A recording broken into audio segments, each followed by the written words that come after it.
Hello all, तुमचं सगळ्यांचं स्वागत आहे नंदिनीज रेसिपी बॉक्समध्ये. आज आपण घेऊन आलो आहोत एक नवीन टेस्टी रेसिपी, जी बघूनच तुमच्या तोंडाला पाणी सुटेल. आणि यात लागणारं साहित्य जे आहे ते मी कॅप्शनमध्ये देते तुम्हाला. तर सुरू करूयात आपण आपली रेसिपी. तर पहिल्यांदा आपण कढई मीडियम गॅसवर ठेवून त्यात तेल घालून कांदा तेलात परतून घेऊ. कांदा थोडा 1-2 मिनटं परतून झाला की त्यात लसूण ठेचलेला जो आहे तो आपण घालून घेऊ. त्यालाही 2-3 मिनटं परतून घेऊ. मग आपण कॅप्शनमध्ये दिलेले जे मसाले आहेत आणि मीठ घेऊन ते आपण मस्त 1-2 मिनटं अजून परतून घ्यायचं. आणि मग त्याच्यामध्ये आपण टोमॅटो घालून घेऊयात, जो आपण चिरून घेतलेला आहे. तोही थोडा मऊ होईपर्यंत परतायचा. आता महत्त्वाचं, गॅसची फ्लेम एकदम बारीक करायची आणि आता एक एक अंडं छोट्या बाउलमध्ये फोडून अलगद त्या कांद्याच्या मिश्रणावर सोडायचं.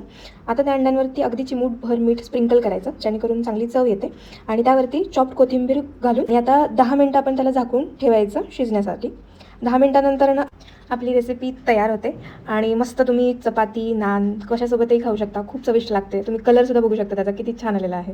तर एन्जॉय.